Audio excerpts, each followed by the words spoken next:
This church, destroyed in February's tornado, is beginning to rebuild. Our Quentin Smith speaks with the pastor of the First Pentecostal Church. He joins us live from the church. Quentin, how are things going with their process? Well, Scott, as you can imagine, these are still difficult and trying times for members here at First Pentecostal Church. Now, since the storm hit, the church has hired a contractor to come in and remove all of the debris that was left behind. Currently, they're mapping out the design and layout of how the new church is going to look once it's rebuilt. I spoke with Pastor Steve Blaylock, and he tells me, even though the storm destroyed the church, it never destroyed their faith. Very traumatic. It seems like everything is moving slow. It may be a slow progress, but change is on the way at First Pentecostal Church in Columbus. The storm blew our building away, but it didn't blow the church away. The church is still strong. This was the damage an EF3 tornado caused to the church. Debris was left scattered everywhere.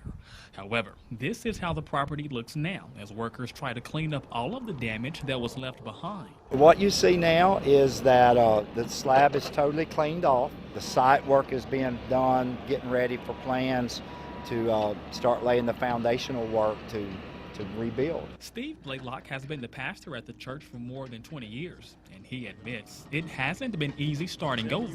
The toughest part about all of this so far is,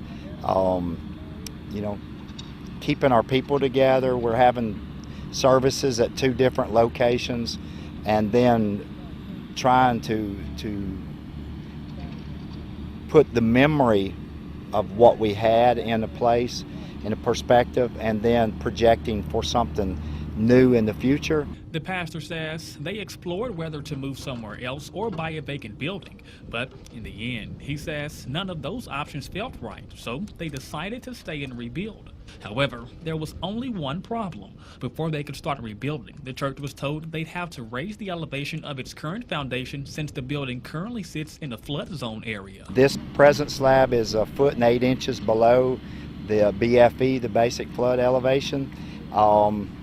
So we want to utilize as much of this as we can, but our plan is to go out across here into the parking lot, build that up, and to build a new sanctuary, a new church, Sunday school rooms, something that the community can be proud of, something that our church family will be very proud of, and then utilize this as much as possible. Now, speaking of keeping the faith, Pastor Blaylock says if everything goes according to plan, they'll have Easter service on the dry slab out here on the church grounds. At this time, Blaylock could not give a timetable on when construction will start on the new church. We're live in Columbus tonight. Quentin Smith, WCBI News.